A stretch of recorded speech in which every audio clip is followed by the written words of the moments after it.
Hey, this is Gareth and Bruce. This is our first attempt at a podcast. We just don't know where it's gonna go. You got more of the gruff voice. I got more of the softer feminine voice. screw you.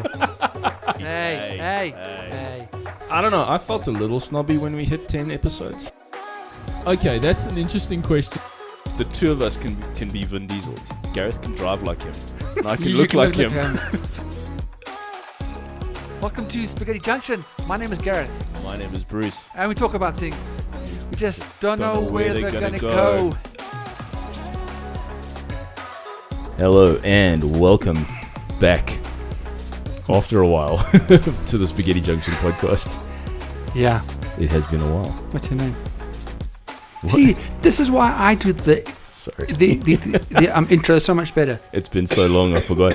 Actually, you're right. My name is Bruce. It has been a while. My name is Gareth. We talk about things.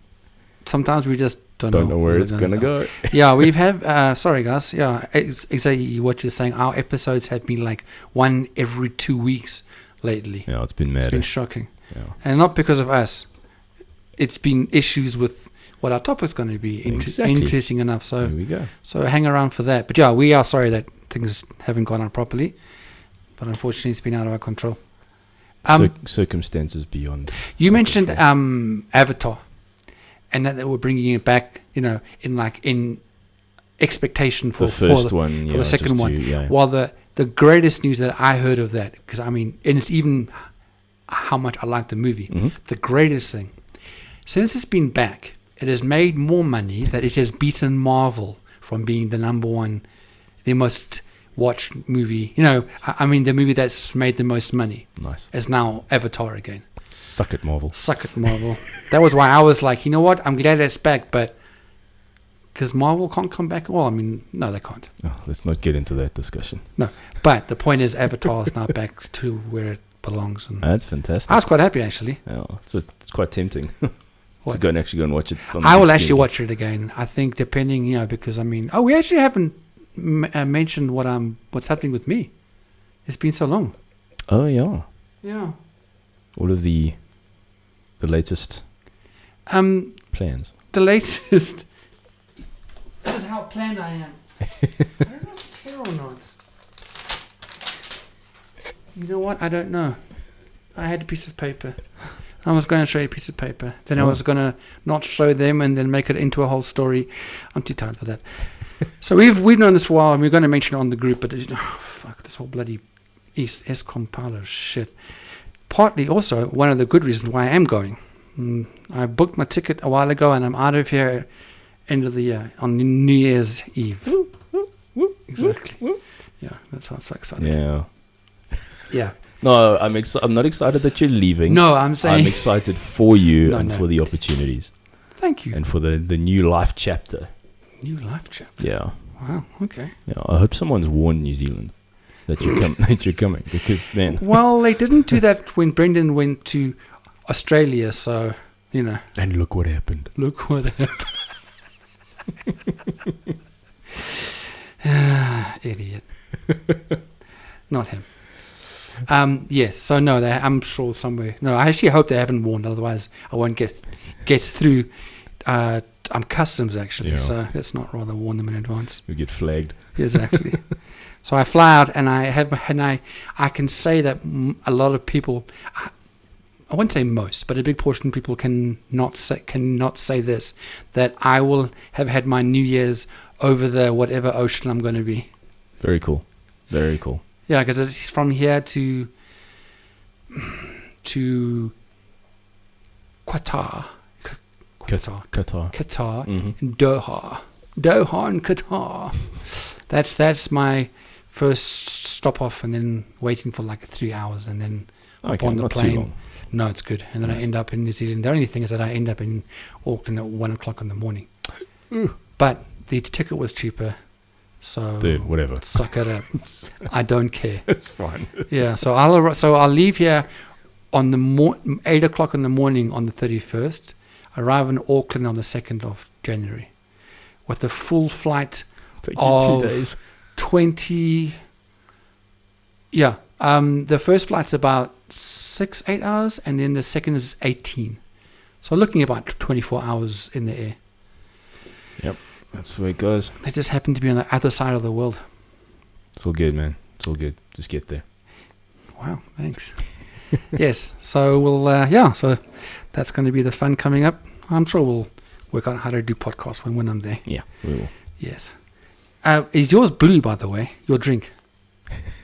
So, are we talking about one of those like memes that you see on social media? It's like, do you see a blue bag or a red bag? And then you see everyone red in argues. that glass, I'm disappointed in you. Maybe you're colorblind. So I finished the last Pepsi lemon. Yes, you did. And Out of that, how many crates did oh you my get? word. They lasted until last week, which is pretty damn Damn. impressive. So I got thirsty, and then I got sent a box. No, I didn't. In my world, I got sent a box from Coca-Cola, and they released a new Fanta in my world. In your world. Not a sponsor. They should be. And if you can see, this is beautiful blue. Blue And Fanta. when- It blew my mind. And- I lost my shit. I didn't know what to do. Does it turn your shit blue? I don't, you know what? I'm not the kind of people, some will do this, but I'm not the kind of person who looks at what they've crapped. No. People do that. I know. I don't want to look at what I've done. I know where it's come from. Okay, so give it a taste. So Right. Bruce has never tasted this. I have already tasted it a week ago This already. is my first time. Yes, I'm popping my And- blue Fanta cherry. And what Fanta have said, this is called What the Fanta. There's no flavor of it. They want people to work it out themselves. Well, here we go. Bottoms Cheers. up. Tell me what you think. It's very different.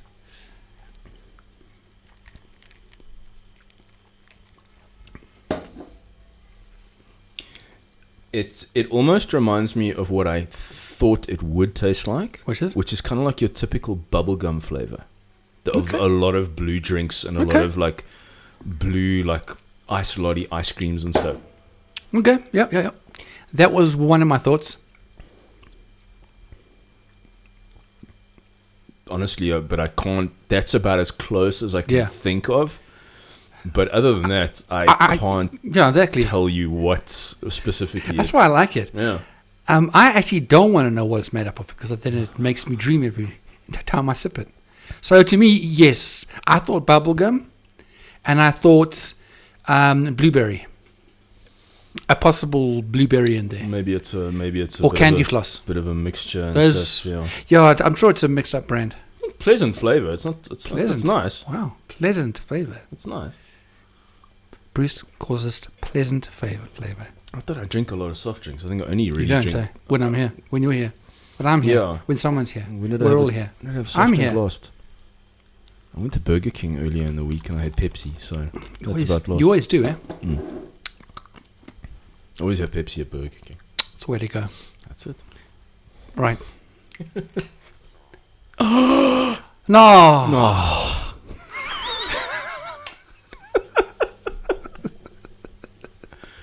Well, for once, we've had 2 days of actual power the entire day. Well, except for you, Funny. Even though we had no load shedding. no load shedding. So basically, Eskom says for the whole weekend. But they didn't say it was going to come back, by the way. They just said, we're done. Load shedding suspended. Yes. Which shows it's never going to stop. Of course, on the weekend. And then I had 3 hours of complete blackout because the substation blew. Yeah. So the big boys were working. Then all of a sudden, and then what happened last week? Because this is now linked with a conversation. Yeah. Because there was no power, the water pumps that brought in the water Whatever you say. into the water reservoirs weren't working. The reservoirs went dry. So the reservoirs went dry because there wasn't power to power up the pumps to get it to everybody in the area. So you sit there. It was for a day. You would sit there for a day. That's hard. And in freaking summer. Mm-hmm. So you sit in summer. Okay. And then at night time, you don't obviously have power because they're being doofuses. And you don't get water.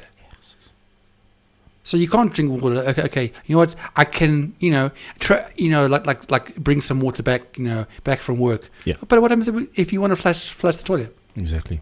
A bottle of water ain't going to do it. Well, thank you guys. Thank goodness you guys have got a pool just like us. So there is that. Yeah, true. For at least flushing and stuff like Yes. that, and water for washing. You don't want to obviously Yeah. drink pool water. Well, no, you don't. but at least there's that. But I distinctly remember there was a time when we had no water, I think for a day, and you just knowing that there's no water, you feel dirty. Yes. You just feel dirty. And I it was didn't also- feel it was dirty. in summer as well. I just felt thirsty all the time. But Yeah. And I mean, I'd rather have no electricity than no water though. yes, water by far. Water trumps electricity. Oh yeah, Big time. by far. Yeah, absolutely. As without water, we wouldn't be able to make blue Pepsi either. Did you say blue Pepsi? I mean, blue Fanta. Sorry. What the? Sorry. Oh, jeez. Breach of contract. Yes, exactly. You can't mention Pepsi anymore because we are done with Pepsi. Now we My have to phone started mention. ringing. It's the Now representative. we have to mention blue Fanta. Yeah. Sorry. Yes. So anyway, it's fine. Yeah. So when the power goes out, there's a lot more ramifications that I can bring up later. So jump into our good friends Eskom. So we decided. This was my suggestion. It was yours, Riz. We thought, this is getting to be a bit of a serious issue in South Africa. It has been for the last 15 years, but the last couple of weeks has been dire. Yeah. And we decided we'd have a chat about load shedding. And so for anyone listening who is not South African and does not have to deal with this, basically We hate you. what Yeah. yes, you bastards. Damn you in your first world In your first in your world, first world ivory towers, looking down on us. little plebs Yes. running around in Africa. The unwashed masses. Well, unwashed. Well, Yeah. if you don't have water. Yes, unwashed. Yeah. So basically, what load shedding is, and it's a euphemism. It's worse than that, but it's a process of rationing power across municipal grids because the country's demand for electricity cannot be met by the actual electricity provider. In this case, it's Eskom. We have a government, a one sort of state-owned entity that is supposed to provide power for the entire country. Yeah. And unfortunately, the demand is such now that it is Eskom cannot meet that demand, and so they have to ration our power so that the whole grid doesn't go down because they just don't have enough capacity, which is a very, very sad state of affairs. Yes. And it's very interesting because in 1998, the current administration was warned that by 2007 we would run out of capacity, and in 2007 load shedding started. So it was a pretty accurate sort of prediction. Mm-hmm. And unfortunately, nothing has been done. And we still have it from And there. we are sitting on 15 years of this. Yeah. Regularly throughout the years. Yep. So yeah. Okay. So just a tiny bit of background. Promise Gareth I wouldn't go too far into this. So we've essentially got 15 power stations in South Africa that were built between 1961 and 2017. Okay. They're predominantly coal-fired. We do have a couple of nuclear ones, but they are predominantly all running on I coal. wouldn't trust our government with anything to do with nuclear. They must just stick with coal. Don't go anywhere near Can you imagine? nuclear. We have another Chernobyl. Yeah. Anyways. And the earliest ones are now over 50 years old, and only 2 new ones were commissioned after the first period of load shedding. Only 2 Only 2 were brand new ones in the last 15 years. In the last 15 years. Okay. Yeah. So with those 2 new ones, they took them much longer to develop and build because of technical issues, mounting costs. They went so far over budget. These things took years longer. Every year, I remember we used to hear about, oh no, it's still going to take this amount of time to come online and stuff. And then in that period, none of the older power stations were replaced, overhauled. Critical maintenance, all that kind of thing wasn't done. So, and even before, the current administration were told, like this was before 1998, this system is ailing. It is old. You guys are inheriting something that is on its last legs. And so it's not like they weren't warned, you know. And this is what we sit with. So yeah, that's what we're sitting with at the moment. It's down, you know. There's been a lot of corruption, a lot of mismanagement with regards to how these things have been handled. If any money has been sort of allocated, that money has gone somewhere else, and we don't know where it has been taken. So that's the other issue, and most of it was done through the Zuma administration. A lot of it was done then, and there are a lot of especially with the coal supply and everything, there are guys and there's specific individuals who stand to gain a lot because of our coal supplies and everything like that. So they are guys who would probably fight against us moving to more sort of renewable and sort of what we would call greener energy types of suppliers, because if we stop using coal, then they start losing money, and they are making millions and millions of rands. Yes. From well, can mention the main please. guy would be Gwedi Montashi. Who is he? He is the Minister of Mineral Resources and Energy for the ANC and for the. And he actually said something a few days ago, where he would not admit that we have a failing power system. I missed that. Jeepers. No, he said it in some interview where he basically would not say that, you know, that they have a problem. He says, no, I can't remember the wording, so I won't say it. Mm-hmm. But basically, in a nutshell, he didn't say that we had a problem, and it was more, he even went to point like, no, we still have enough for X, Y, Z. So no, we do not have a problem. I will not sit here and say that as the mineral, whatever his name is. Minister of Mineral Resources and Energy. Yeah, exactly. He said, no, there isn't a problem. There is enough. Like, yeah. So, as many politicians that don't want to take the blame, but this is not take the blame. This is like accept it because it's happening in front of you. Yeah, it is. The question is now, I doubt, not the question, I would think he wouldn't be suffering like the rest of us. He will have probably solar panels up the wazoo all over his expensive house. He feels nothing. Yeah, and this is the problem with.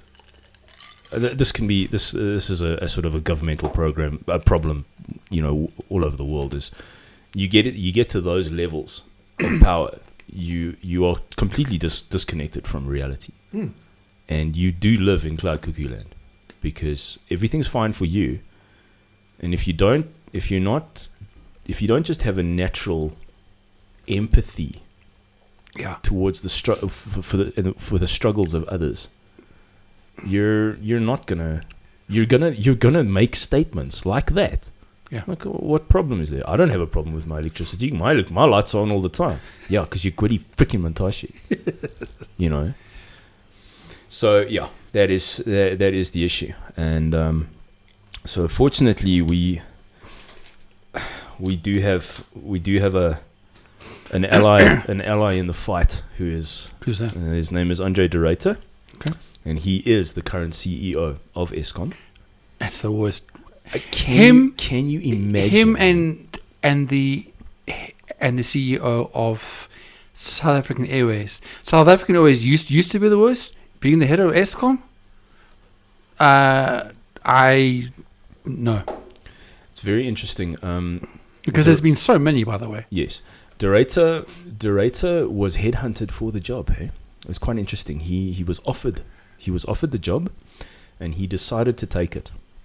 And he was asked, you know, like, why did you take this job? I mean, why the hell would anyone? And he does say it was a combination of patriotism.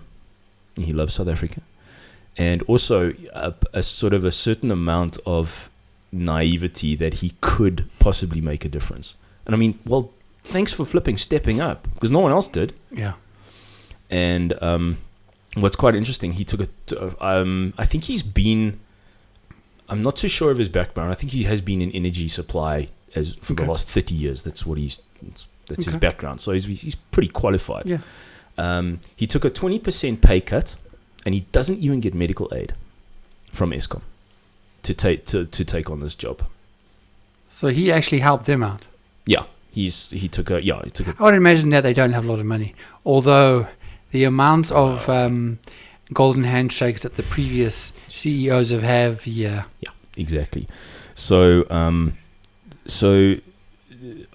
I've watched quite a few interviews with Andre de Ruyter, and I encourage our audience to go and watch him as well. And if I remember, are those links you sent me? Yes. Okay. Yes. And this time I hope I actually do it, because I always say I'll do it in the podcast and I forget when I edit it. But I'll do my best to remember to put those links in the bio of this episode. I watch, and when I watch him, I watch his body language. I listen closely to what he says and stuff like that. He never sits with notes in front of him, and he answers everything as absolutely directly as he can. Okay. He's very, very transparent. He's very, very aware of how tough his job actually is and what a situation we are in. And he is extremely open for anyone to, he has said, if anyone can come up and they are better qualified and they feel they can do a better job, he is more than welcome to step down. He will step down and be like, go for it. If you think you can do a better job, go for it. But no one has stepped up. No, of course not. It's a rhetorical thing. So it'll be interesting because at the moment they've just elected a new board to Eskom. Okay. And but it's up to the board to possibly decide whether he stays or goes. And he basically has described very, very. It was quite a good way he's described it. It's like if you were driving a car and you were running the revs into the red, but the speed was slowing down. That's basically how we've been running Eskom since 2007, kind of thing. It's just full tilt, but the capacity has just gone down and down. So yeah, and they're gonna need he reckons we need about 4,000 to 6,000 gigawatts per year for the next 10 years. How many? 4,000 to 6,000 gigawatts of electricity. I don't know much about, but that sounds like a lot. It's a lot. So what do we? So what do we normally get? I don't know if you know that. So that's how much we should be getting. How do you know roughly how that equates to what we're doing now? Honestly, I'm not sure. Yeah, no. I didn't think you would, because that's a bigger story. But let's just put it this way: 4,000 to 6,000 gigawatts is essentially one power station's output. We need that per year for the next 10 years to catch up. How many you say? 4,000 to 6,000 gigawatts per year. Okay, and that came down to how many? That's the output of one power station. Okay, well, we've got more than one. Yeah, I know. So? But they're all ailing infrastructure to get. Okay, well, but then it sounds like then, if they can all run at a capacity that makes up one, then we're fine. Yeah. That's what I'm hearing from you. Yeah, but so we only need one that runs at full tilt. Well, and none of them are. That's the problem. But wouldn't you think then that if there's 10, for example, and each of them running at 10%, it doesn't make. It's probably not that simple. No, but I don't think it's that simple. No, but that would be that. So our whole country can be powered by one. No, that doesn't sound right. No, it can't. Maybe I've misheard the. Because I really don't think our whole country can run up one power station. It's the other. Sorry, no, it's cool. It just doesn't sound. I'm not trying to shoot you, holes in it. Just realistically, that's it. Yeah. If that was the case, then we would only have one. Yeah. We wouldn't need another 9 or 10. Yeah.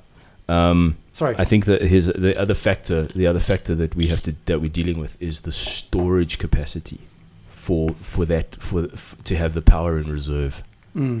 So it's not just about generating that amount per year. It's about being able to store excess in case of the shit show that we're dealing with now. And that is another R1 billion endeavor that we do not, that not even the government has the money for. just to build storage facilities for that power. But So okay. as sort of that backup and as a reserve. But you would think though, if supposedly, sorry, I'm just I knew it was going to happen one of these days. Here we go. okay. No, don't worry. I won't get into it now. We'll talk about it after. But it doesn't. It sounds. If there's one I still don't believe that one can run our system. If let's just say it does, and you've got like another 8 or 9, and they can store by themselves, we wouldn't have a problem. Yeah. Anyways. But will that be put in place though? That's So what I'm saying, realistically, what they're saying kind of doesn't make a whole lot of sense. Well, not a whole lot of sense, but it gives me more questions than answers. You do make a good point. You know what? I try sometimes. Yeah. So you had a very interesting I've sort done of the other direction side, to. but I want to just. I mean, we had a conversation about it also happening in some other countries. I really only had time to look up one, which was Australia. And I can read from the article because I mean, look, in general, okay, I'm just going to like read a few little sections here. But basically what's happening is that there's a power and energy crisis that's happening around the states of Queensland and in New South Wales, which are home to more than 13 million people. So it's going to affect 13 people. 13 That sounds exactly what... That's a massive problem. It's like Eskom having one power station. 13 people are going to be screwed. Yeah. Because I really feel sorry for those 13 people. I think we need to start a crowdfunding. And why? A GoFundMe project. And like, how do they choose those 13 people? It's like a lottery. If you lose 13 out of 13 million, you really... 13 people are going to be really pissed off.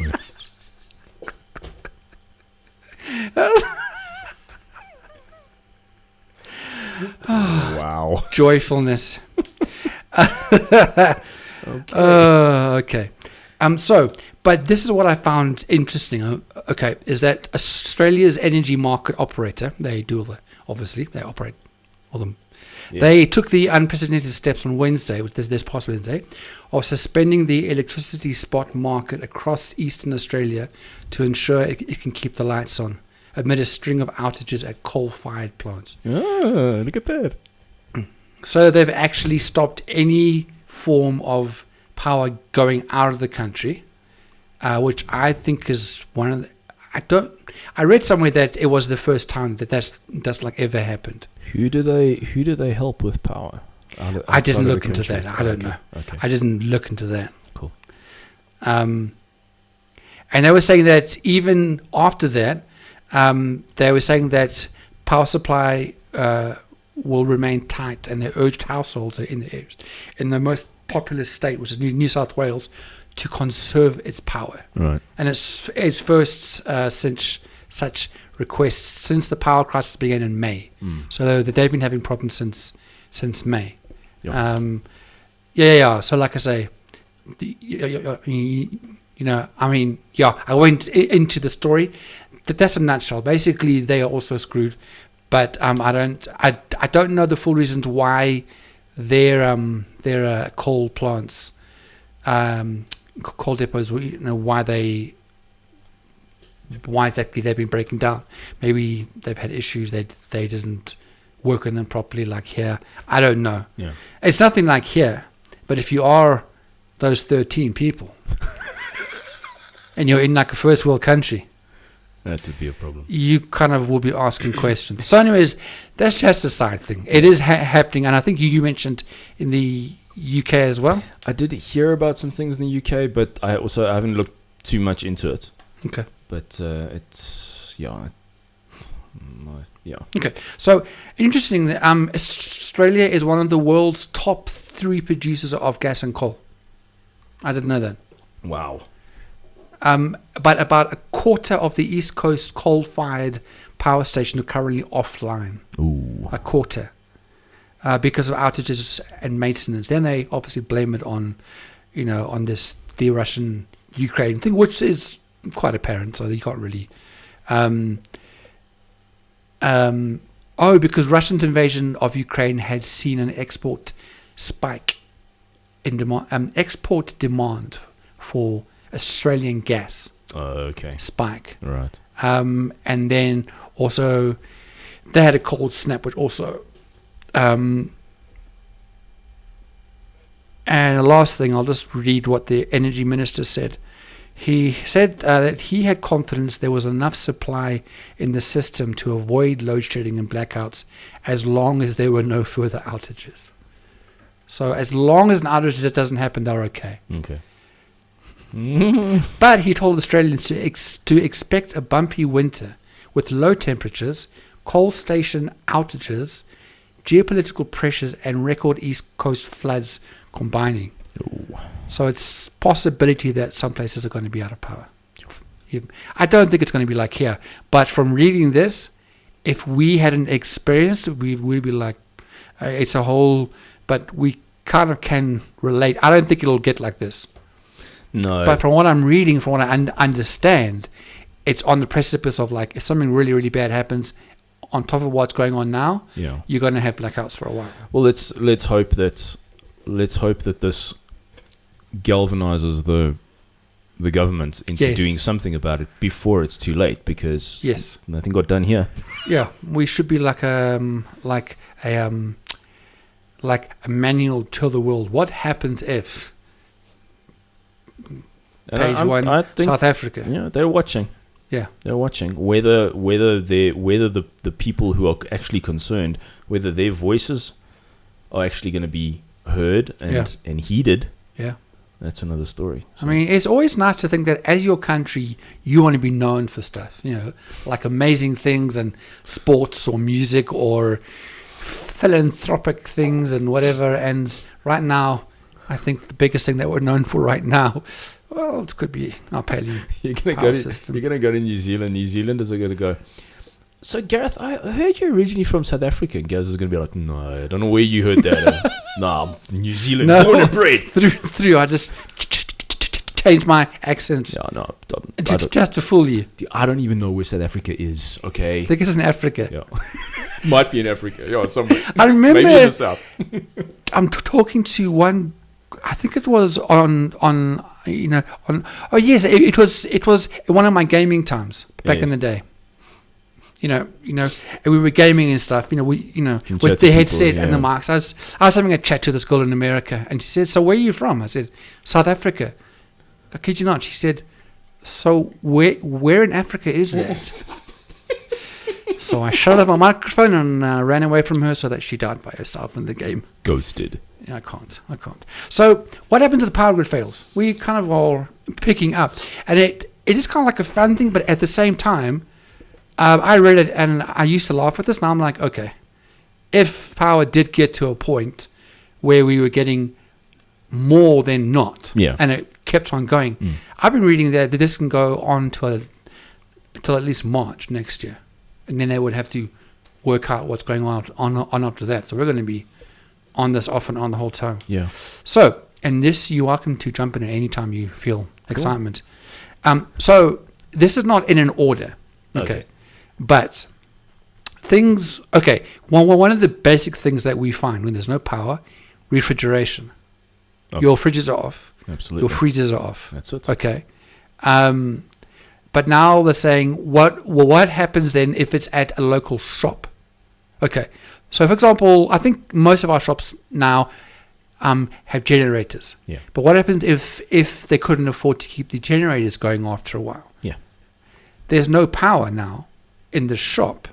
So they leave it open at the daytime. But everything in the refrigeration section is off, is gone. It goes off, yeah. So you can't get sell it. Milk. You can't get anything again, we don't have freezers then. Yeah. So we can't freeze anything. No. So now we're into a day-to-day lifestyle thing where we now have to buy every single day because we can't freeze anything. Yeah. We have to ensure that we're keeping on buying fresh food the whole time. That's it. Yeah. And then if it's not done properly in time for the shops, then their stock goes off. then we have to wait for new stock. And then this then affects the financial ramifications of the shops, because now they're running on less money now because people aren't buying their frozen stuff, and not enough people have bought their stock in place. So you're pretty much running on a system where the food is only your meat, your milk, but even to get the milk from the farm into the shops, There you go. there's a high percentage that the milk will go off, and it might last a day if you're lucky on the shelves. Yeah. So that's just your refrigeration system. It Okay. just snowballs. The snowball It does. effect that, Okay, and then they would basically, no power. They can't scan your shopping stuff. There's no till systems running. Okay, and then even if you could pay with cash, you go up to an ATM machine, no power. You can't withdraw cash. So that's just a basic. Obviously, then emergency systems. Okay, so we go through times where our robots are off. But now let's think let's just say for a larger portion of the month, there are no traffic lights. And people go batshit when there's no traffic lights. It means, those times when you all want to, where you would think it's a four-way stop. And then people just don't know what's going on. And then a guy will jump in, and then there's another guy, and then there's freaking fists flying. Yeah. And so that's just, and then... So that's just linked, for example, with your lights, with your robots or your traffic lights. Power also runs the police stations, the fire stations, the hospitals. And when, after a portion of time, that the generators stop working, then you're back to a point where there's no power. Obviously, that's just going to create... A small thing, yes. Yeah, and you were saying, you were also talking about the water pumps as well, getting water pumps, getting water out of your tap. And I've seen people when there's no power. A neighbor here, they go absolutely batshit when there's no power. Yeah. I don't know what it is, but fights break out and freaking. We've. What is it? Yeah. We have been conditioned for so long to rely on this energy source. Yeah. And it's part of our lives. You walk in, you flick on a light switch, and you have lights. You turn on a tap, and you have water.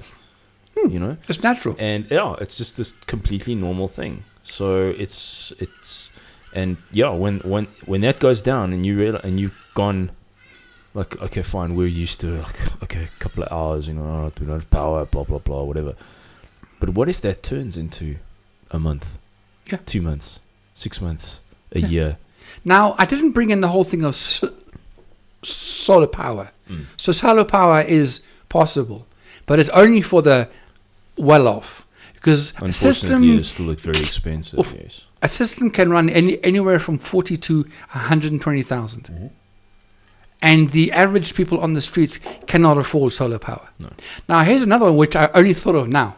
Okay.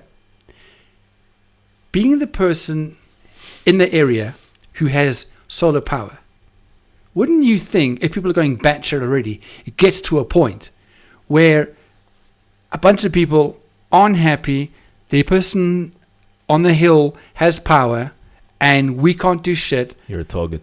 What? I only thought about that now, but people can, the basics, people can lose, and I think it was in America actually where there was a power problem. I can't remember the exact details, but it was linked with other power or water, and people started looting shops. Yeah, it's crazy. And the thing is, if you're, and that's why there's such a move for people. A lot of people are moving to just living off the grid permanently, even now. Yes, because I've actually heard that. Yeah, and we talked about preppers. People who prepare for that type of situation. Because and it's not just getting all that in place, it's arming themselves to the teeth, because they know that if people find out that they've got food, solar power, all of that, they're going to come, and they're not going to be nice with asking. They're not going to ask nicely. We're going to ask with a bullet, and that's a very unfortunate reality. And I don't know what it is with humanity, but the more and more that we have less and less rights, something. I mean, just the basics of people looting for because they haven't. I mean, maybe it takes us back to like our primal time.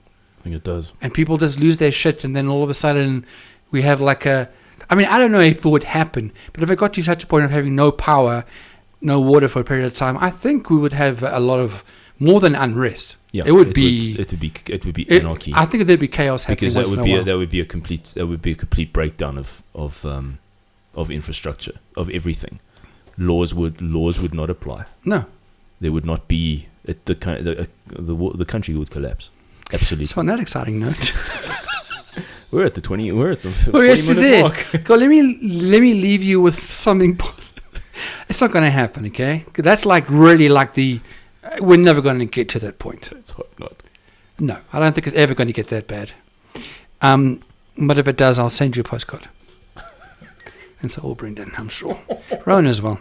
I think they are okay on that side of the world. I won't get anything because there's no postal. If I'm still here, the country will be. And the last thing that they care about is someone's stupid ass postcard saying. We'll be talking via Morse code. So this was a person's ending of this whole articles, and it said, okay, now what? So now this is what the person says. This is how trying to bring a little piece after you read all this shocking things. What's the person to do? Start small and build from there. Well, okay.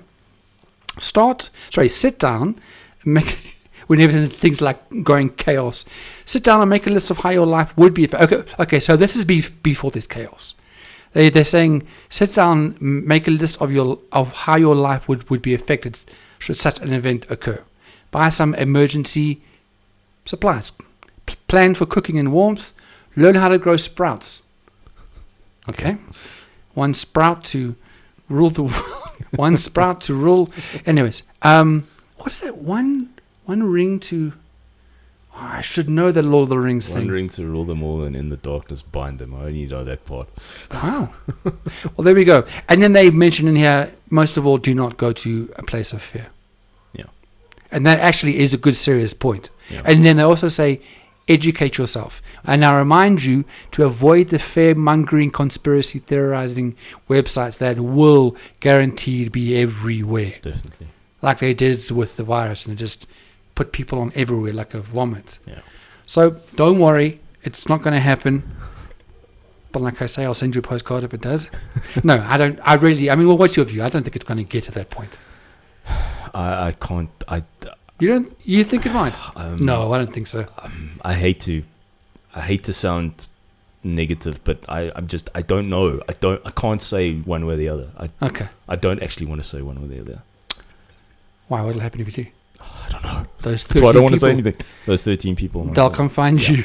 Yes. All right. Well, my view is it's a possibility that things are going to get harder, but just don't live in fear. Yeah. Because, what is the point of it? Yeah. We're only here for a short amount of time. Yeah. Don't let fear rule you. That's my point. And on that note, like, comment, subscribe, and thank you for joining us. And thank you for sharing. Thank you for joining us for this episode, and we'll catch you in the next one. Goodbye. Cheers, bye.